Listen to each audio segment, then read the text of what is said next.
Oke, baik. Assalamualaikum warahmatullahi wabarakatuh. Selamat siang menjelang sore, anak-anak. Bagaimana kabarnya hari ini, anak-anakku sekalian? Selamat Baik, siang, kabarnya baik. Pak. Alhamdulillah baik, Pak.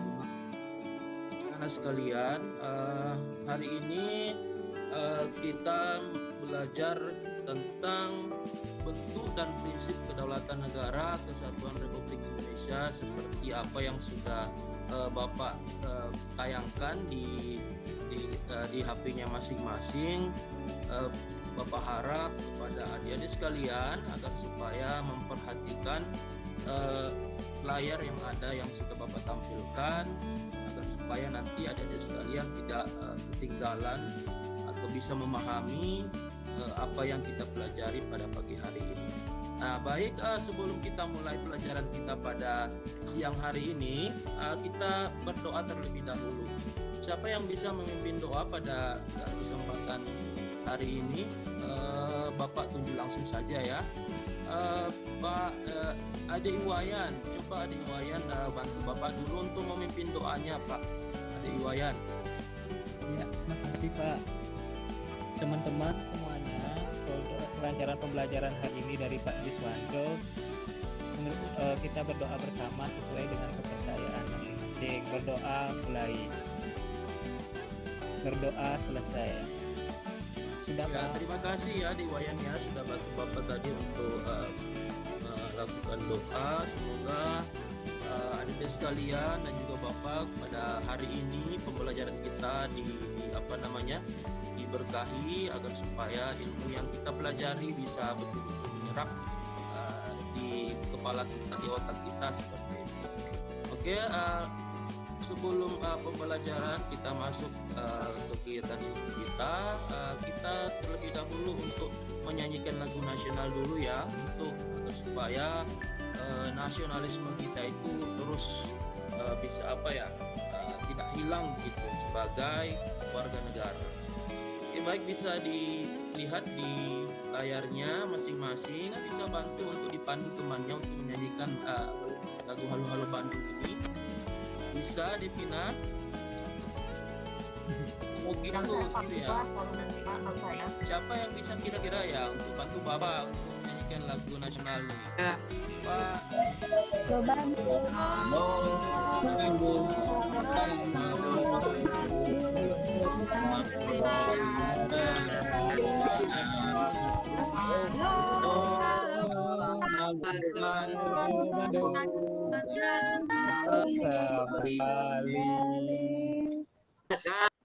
Oke, baiklah, terima kasih ya Deka ya sudah membantu Bapak untuk apa namanya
sengketa Pulau Sipadan dan Ligitan. Nanti di akhir 10 menit terakhir dari kegiatan inti kita, Bapak nanti akan memberikan kesempatan kepada kelompok 1 untuk mempresentasikan hasil daripada telaahannya terkait mengenai permasalahan Pulau Sipadan dan Ligitan. Oke, baik.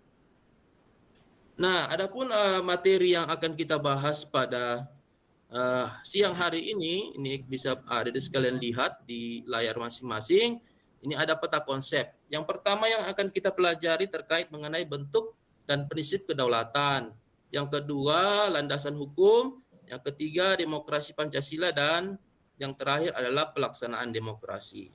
Nah, berkaitan dengan materi kita tentang bentuk dan prinsip-prinsip kedaulatan, Bapak mau bertanya kepada adik sekalian.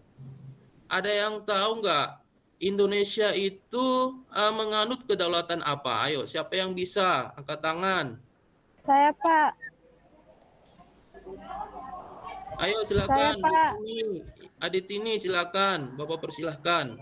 Kedaulatan rakyat, Pak. Kedaulatan rakyat. Apalagi, ayo. Selain kedaulatan rakyat, Indonesia menganut kedaulatan apa saja? Ada yang bisa, yang lain mungkin? Silakan. Kedaulatan negara, Pak. Kedaulatan negara ya. Ada lagi selain itu? Kedaulatan hukum, Pak. Ya, jadi tadi agak keliru ya, Desakia. Jadi Indonesia ini secara prinsip itu menganut dua kedaulatan. Kedaulatan rakyat seperti tadi yang sudah disebutkan oleh Adetini, dan juga menganut prinsip kedaulatan hukum. Nah, nanti kita akan belajar lagi lebih jauh itu apa itu kedaulatan rakyat dan apa itu kedaulatan hukum. Makasih ya untuk Adetini dan Desaki tadi sudah membantu kita semua untuk menjelaskan apa saja itu kedaulatan yang dianut oleh Indonesia. Kemudian pertanyaan yang kedua, Bapak mau bertanya kepada sekalian untuk menguji sampai sejauh mana pelajaran hari ini kalian pelajari di rumah, karena minggu lalu Bapak sudah menyampaikan materi yang dibahas hari ini. Pertanyaan Bapak, apa saja yang termasuk ke dalam dasar hukum pelaksanaan prinsip kedaulatan di negara kita Indonesia? Ada yang tahu nggak? Apa saja dasar hukum sehingga kita melaksanakan kedua kedaulatan tadi, kedaulatan rakyat dan kedaulatan hukum. Ada yang tahu nggak apa dasar hukumnya? Saya, Pak. Ayo, adik kalian ada yang bisa? Saya, Pak. Oh ya, Tin lagi ya. Bentar ya, ini ada Tini ya. Kita kasih kesempatan dulu mungkin yang belum berbicara. Nanti kalau memang belum ada yang angkat tangan selain Tini, nanti Bapak persilakan Tini. Ada lagi nggak yang lain? Yang lain ini masih belum. Ya, bentar ya dia Zaki ya. Kita kasih kesempatan dulu untuk yang belum belum menanggapi. Ya. Natali bisa membantu Bapak untuk menjelaskan apa saja yang termasuk ke dalam dasar hukum pelaksanaan kedaulatan di negara kita? Dasar hukumnya ya, dasar hukum yang mendasari. Misalnya apa gitu? Hukum apa misalnya? Peraturan apa misalnya? Gitu. Undang-Undang Dasar 1945 termasuk nggak, Pak ya? Ya, termasuk itu ada Natali, termasuk ke dalam dasar hukum pelaksanaan. Cuman mungkin belum spesifik ya Natali. Ada yang bisa lebih spesifik lagi nggak menyebutkan misalnya tadi sudah disebutkan oleh Ade Natali bahwa salah satu dasar hukum pelaksanaan kedaulatan negara kita itu adalah undang-undang. Nah, di dalam undang-undang itu bisa secara spesifik lagi kira-kira itu dicantumkan di pasal berapa, ayat berapa misalnya. Ada yang bisa bantu Bapak untuk menjelaskan? Saya, Pak. Oke, baik. Bapak persilakan kepada Adevina. Silakan. Pasal 1 ayat 2, Pak. Undang-Undang Dasar Negara Republik Indonesia tahun 1945. Oke, baik sekali. Terima kasih Adevina ya sudah membantu Bapak. Ada yang bisa menyebutkan barangkali bunyi dari pasal 1 ayat 2 UUD 1945 supaya mungkin lebih jelas lagi kita memahami? Saya Saya, lagi, Pak. Pak, saya lagi. Saya, Saya, Pak, Oh iya, saya. Vina mau menjelaskan Saya. tadi untuk memperjelas ya. Silakan Vina. Bapak kasih kesempatan dulu untuk mengkoreksi tadi. Silakan. Ya. Nanti kalau salah nanti diperbaiki sama Natalia, Pak. Ya, nggak apa-apa deh, Vina. Kedaulatan adalah di tangan rakyat dan dilakukan sepenuhnya oleh MPR. Benar nggak, Pak? Salah ya? Benar. Nah, sebelum Bapak mengkoreksi atau menambahkan, mungkin ada yang mau menanggapi mungkin dari jawaban dari Adevina tadi, mungkin silakan. Benar, Udah Pak, betul jawabannya Vina. ada yang Saya, perlu Pak. diperbaiki dari siapa ya? Saya, Pak. Tini ya? Ya, Ya, silakan Tini. Apa mau menjawab atau mau menanggapi? Silakan. mau menjawab, Pak. Ya, silakan mau menjawab ya. Silakan. Bunyi pasal 2 ayat 1, Pak ya. Pasal 1 ayat 2 Ya, kayaknya. sorry. Ya, Ya, Pak. Tini. Pasal 1 ayat 2, Pak ya. Kedaulatan berada di tangan rakyat dan dijalankan sepenuhnya oleh Undang-Undang Dasar, Pak. Oke, baik, walaupun dari segi penyebutan tetapi secara keseluruhan tadi Tini sudah betul. Jadi Vina tadi agak keliru ya. Jadi bukan itu yang Adevina tadi sebutkan itu sebelum amandemen ya. Setelah amandemen pasal 1 ayat 2 itu kedaulatan rakyat itu bukan lagi di tangan MPR ya, atau mungkin kitab undang-undang yang dipegang yang dipelajari Vina mungkin masih yang tempo dulu ya, yang belum update ya. Jadi tolong upgrade dulu ya buku saku Ya, undang-undangnya maaf, ya. Pak. Ya, Pak, supaya maaf. nanti Soalnya yang bisa. saya baca undang-undang bapak saya. Oh gitu ya. Jadi ya yang terbaru itu ada Vina untuk semuanya, Dedek sekalian.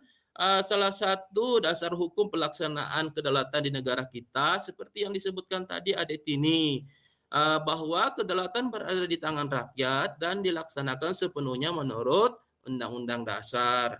Ada lagi selain dari itu mungkin dasar hukum yang terkait mengenai pelaksanaan kedaulatan. Misalnya Bapak tambahkan saja ya, sebelum dibentuknya pasal 1 ayat 2 itu tentu ada dasar yang lebih mendasar seperti itu. Misalnya di dalam pembukaan UUD 1945 alinea keempat, di situ sudah sangat jelas ditegaskan bahwa dasar hukum pelaksanaan prinsip kedaulatan di negara kita itu salah satunya dasar hukumnya adalah di dalam pembukaan Undang-Undang Dasar 1945. Ada yang bisa bantu Bapak membacakan salah satu landasan yuridis dari pembukaan UUD 1945? Ayo, siapa yang bisa bantu Bapak? Ayo. Tinggal baca ini, tinggal baca. Atau tulisannya kecil ya? Pak. Saya, Pak. Oh iya, siapa ya? Pak Syarial, Pak. Ade Iya. Syarial. Oke, Ade Syarial. Silakan Ade Syarial. Yang di sampingnya kan, Pak. Ya, terserah menurut Bukanlah Ade syariah, Syarial. landasan Nah, yuridis. landasan yuridisnya adalah pembukaan Undang-Undang Dasar 45 menyatakan sebagai berikut. Maka disusunlah kemerdekaan rakyat Indonesia. Sampai bagi seluruh rakyat Indonesia. Demikian, Bapak. Ya, makasih Ade Syarial ya. Walaupun ya penjelasannya hanya sepenggal-penggal ya, belum lengkap. Jadi Bapak bacakan kembali saja bahwa salah satu landasan yuridis atau dalam hal ini itu istilah hukumnya landasan hukum lah biar kita mudah pahami. Landasan hukum dari pelaksanaan kedaulatan di negara kita ini itu terletak pada pembukaan UUD 1945. Di situ dinyatakan di alinea keempat bahwa maka disusunlah kemerdekaan kebangsaan Indonesia itu dalam suatu undang-undang dasar negara Indonesia yang berbentuk dalam susunan negara Republik Indonesia yang berkedaulatan rakyat. Nah, inilah salah satu alasan mengapa pelaksanaan kedaulatan negara kita itu berdasarkan berprinsip kepada kedaulatan rakyat, karena itu adalah merupakan amanat daripada undang-undang. Sehingga kita sebagai negara Indonesia wajib melaksanakan, karena itu adalah merupakan amanat daripada undang-undang bahwa negara kita menganut prinsip kedaulatan rakyat. Itu ya, bisa dipahami ya? Ya, Bisa Pak. dipahami adik-adik sekalian? Atau sudah? Ya, Pak. Bisa, Pak. Ya, Pak. Bisa, Oke. Pak. Berikutnya.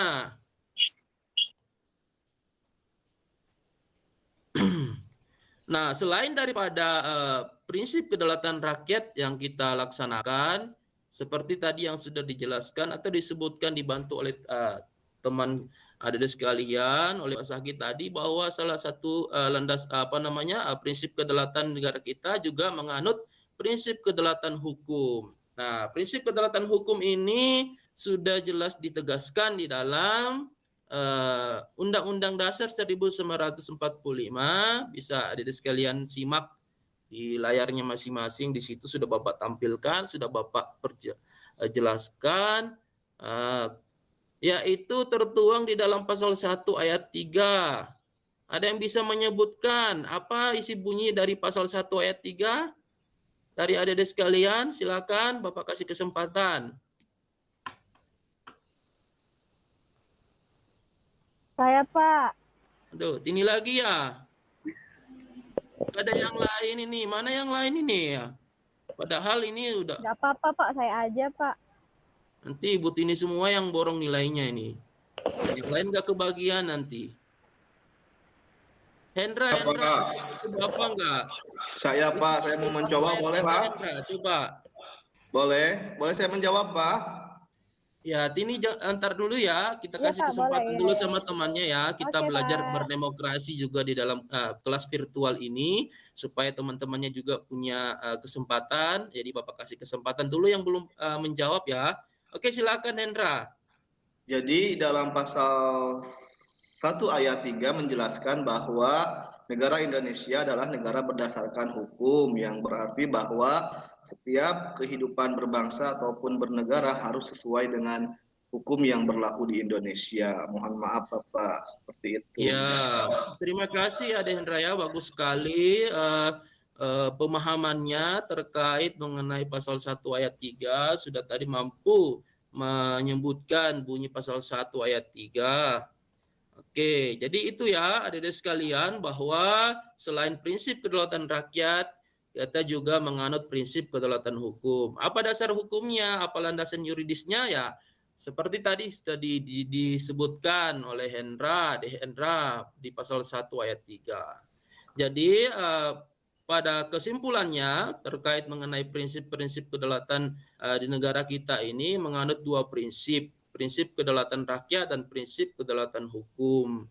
Nah, kenapa kenapa negara kita menganut dua prinsip itu? Karena mungkin dengan asumsi bahwa kedaulatan rakyat ini agar supaya pelaksanaannya tidak semena-mena, pelaksanaannya tidak dilaksanakan secara tidak bertanggung jawab, maka perlu ada suatu prinsip lain yang bisa mungkin membatasi kedaulatan itu. Karena kedaulatan ini kan seperti yang kita sudah bahas minggu lalu, kedaulatan itu adalah merupakan kekuasaan. Nah, kekuasaan apa? Kekuasaan yang dimiliki oleh rakyat. Nah, dengan kekuasaan yang dimiliki oleh rakyat ini, agar supaya pelaksanaannya bisa dilaksanakan secara tertib, maka perlu ada prinsip lain, yaitu adalah prinsip kedaulatan hukum untuk membatasi pelaksanaan kedaulatan itu agar supaya tidak dilaksanakan secara tidak bertanggung jawab, karena ada hukum yang mengatur. Misalnya kita mau melakukan sesuatu ya tidak semena-mena,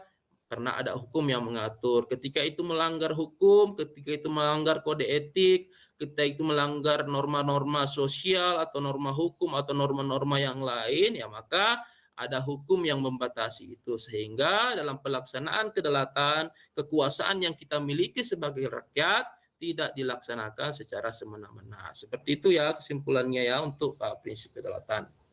Nah, dengan demikian pelaksanaan kedaulatan rakyat ditentukan oleh Undang-Undang Dasar tahun 1945 dengan pengertian bahwa negara kita menentukan bagian mana dari kedaulatan yang kita miliki itu pelaksanaannya itu diserahkan kepada badan atau lembaga, tugas dan fungsi yang ditentukan oleh undang-undang. Namun penyerahan ini tetap dalam pengawasan rakyat, baik secara langsung maupun melalui perwakilan kita, yaitu misalnya ada DPR, seperti itu. Oke, baik, kita lanjut pembahasan kita.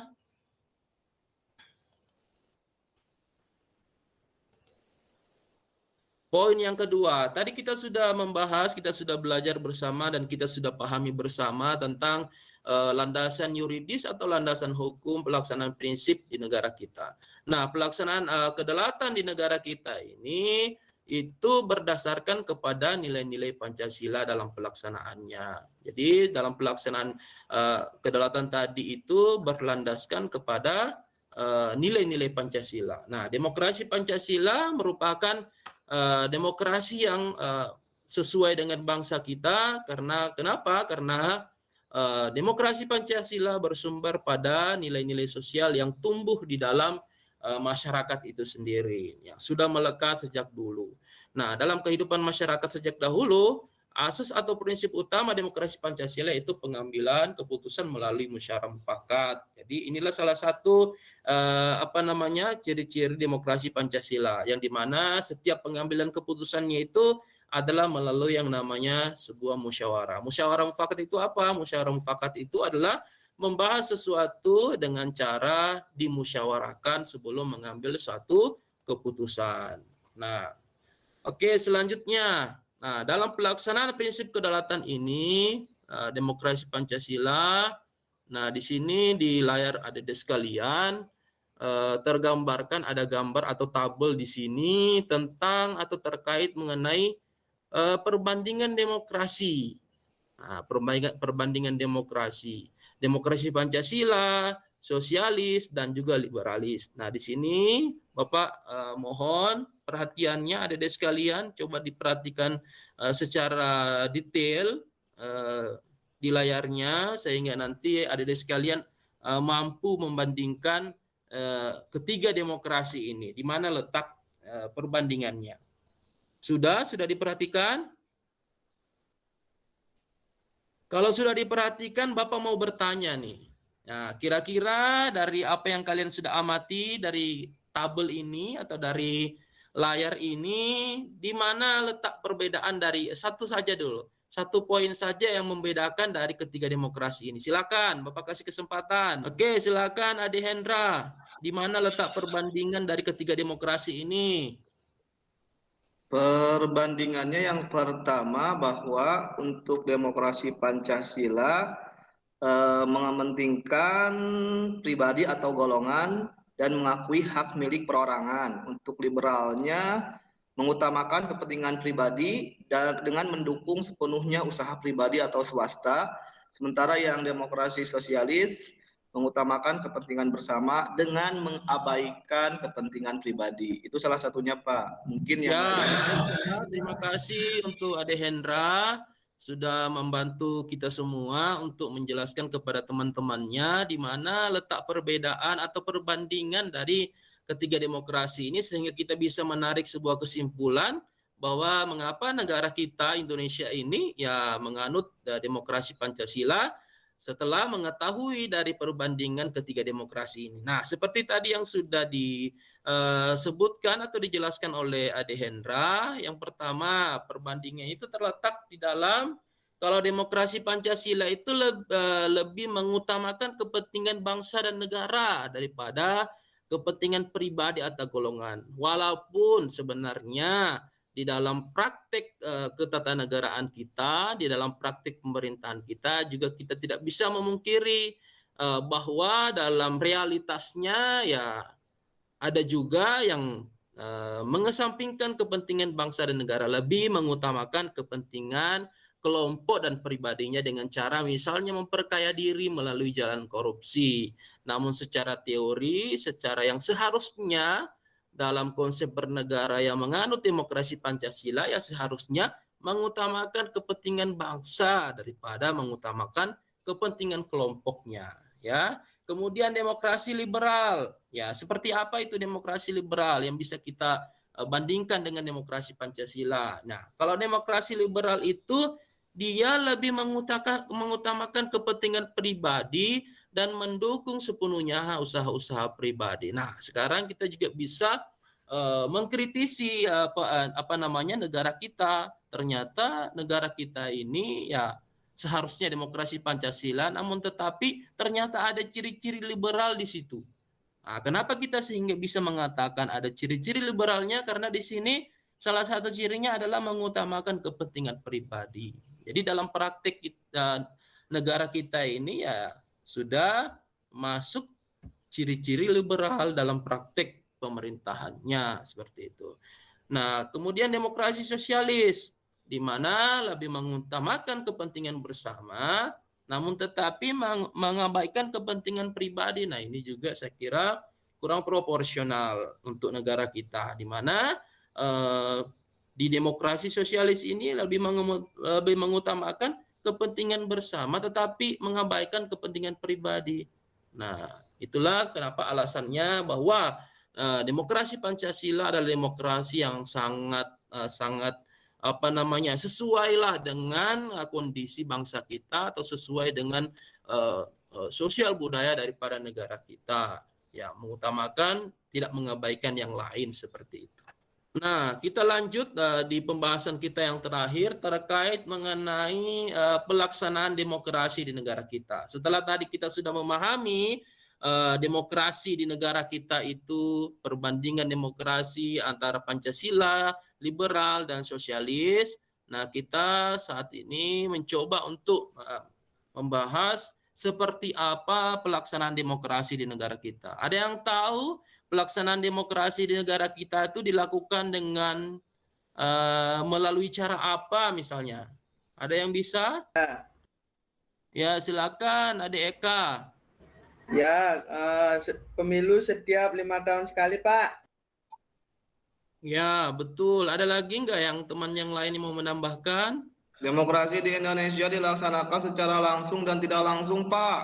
Ya, baik ya. Bahwa pelaksanaan demokrasi di negara kita ini seperti tadi sudah disebutkan dan dijelaskan oleh Adik Eka, misalnya melalui pemilu 5 tahun sekali. Nah, itu merupakan salah satu contoh pelaksanaan demokrasi di negara kita. Pelaksanaannya dilakukan melalui yang namanya sistem pemilihan umum. Jadi pemilu ada merupakan sarana tempat di mana kita sebagai warga negara menyalurkan kedaulatan yang kita miliki tadi. Ya, melalui pemilu. Nah, pertanyaan bagaimana dengan adik-adik sekalian yang masih SMP, ya kan? Belum secara undang-undang belum memiliki KTP sehingga belum bisa dinyatakan sebagai wajib pilih. Nah, bisa dengan cara lain, misalnya contoh kalau di sekolah bisa melalui pemilihan ketua kelas, pemilihan ketua OSIS. Nah, itu merupakan contoh kecil dari pelaksanaan kedaulatan melalui cara sistem pemilihan umum. Tadi juga disebutkan sama adik kita Hendra bahwa pelaksanaannya secara langsung dan tidak langsung. Secara langsung itu Bapak jelaskan secara singkat ya, karena mengingat waktu kita. Secara langsung itu artinya masyarakat secara langsung menentukan atau menyalurkan kekuasaan yang dimiliki. Sedangkan pelaksanaan yang tidak langsung itu yaitu melalui yang namanya perwakilan. Misal contoh kita memilih wakil rakyat kita, ya, secara tidak langsung mereka yang akan menjalankan kedaulatan yang kita sudah mandatkan kepada mereka seperti itu. Nah, itu adalah merupakan contoh pelaksanaan demokrasi langsung dan contoh pelaksanaan demokrasi tidak langsung seperti itu. Paham ya, adik-adik sekalian ya? Dengan penjelasan Bapak, ya, ini seperti yang bisa adik-adik sekalian lihat. Kalau contoh pelaksanaan demokrasi langsung itu pemilihan presiden. Misalnya kalau yang tidak langsung contohnya memilih anggota DPR, DPRD, dan lain sebagainya. Itu merupakan contoh pelaksanaan demokrasi yang tidak langsung. Oke, baik. Minggu lalu Bapak sudah menugaskan kepada kelompok 1 bahwa hari ini jadwalnya untuk presentasi ya. Oke, silakan kelompok 1 Bapak persilakan untuk mempresentasikan hasil pekerjaannya atau proyek kelompoknya. Free memory ya, Bapak anggap sudah dipresentasikan. Oke, baik, di kelompok 1 ini sudah dikirim tadi malam melalui WA group hasil laporan atau hasil makalahnya.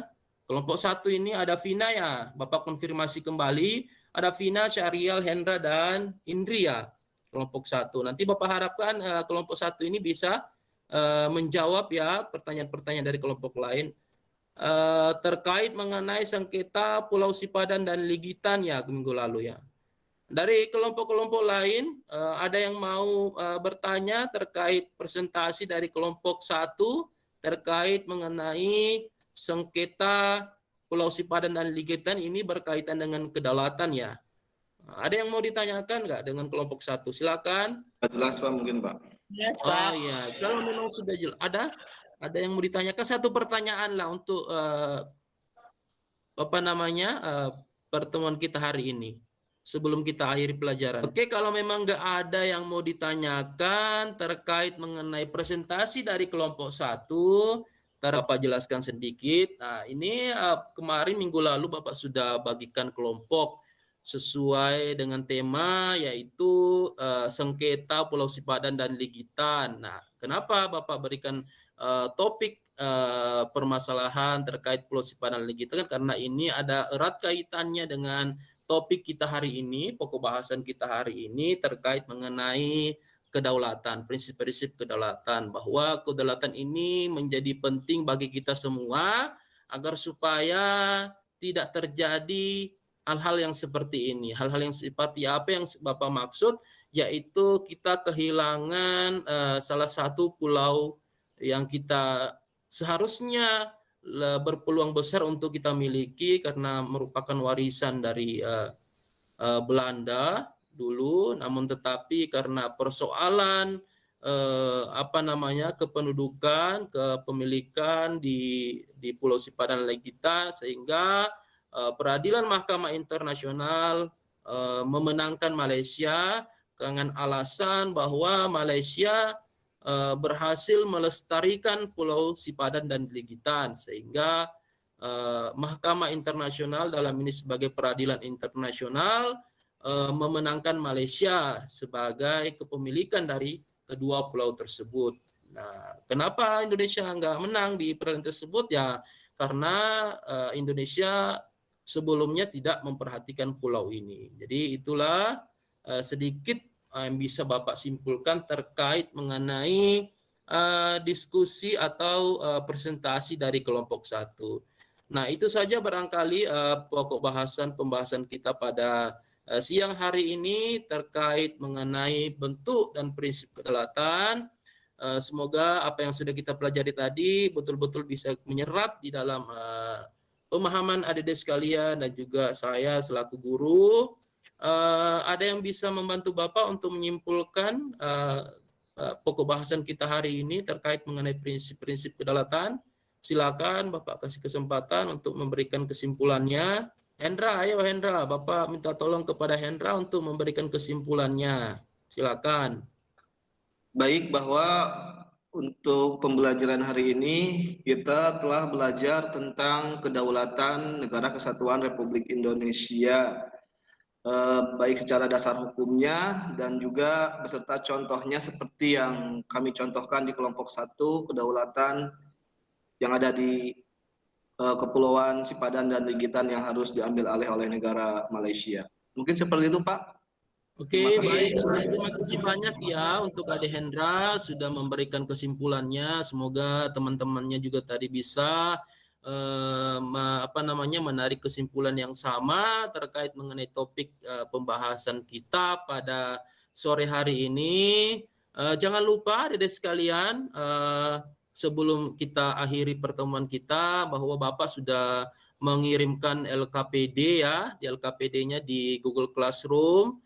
Nanti silakan dicek di Google Classroom-nya tugas LKPD apa yang harus adik-adik sekalian kerjakan. Minggu depan bisa dikirim lagi ke Bapak, apakah itu melalui Telegram ataukah melalui Google Classroom juga, ya seperti itu. Nah, Bapak ingin mengingatkan untuk pokok bahasan kita berikutnya untuk pertemuan ketiga di bab 3 ini.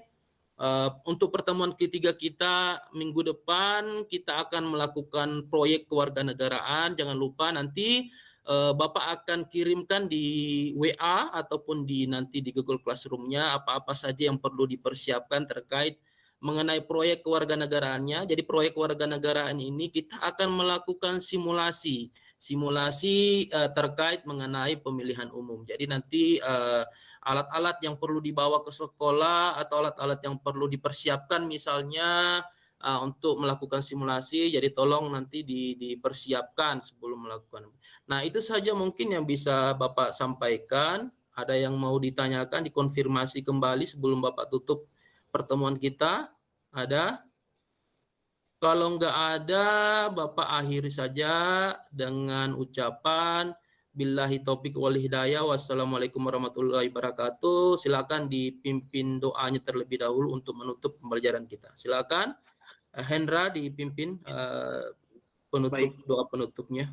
Baik, Waalaikumsalam warahmatullahi wabarakatuh. Terima kasih Bapak. Teman-teman, untuk mengakhiri kegiatan belajar mengajar pada siang hari ini, langkah baiknya kita berdoa.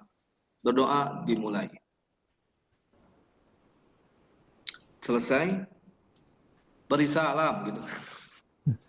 Oke, baik Pak, terima kasih atas partisipasinya. Oke, saya kembalikan lagi Pak kepada Pak dosen, silakan.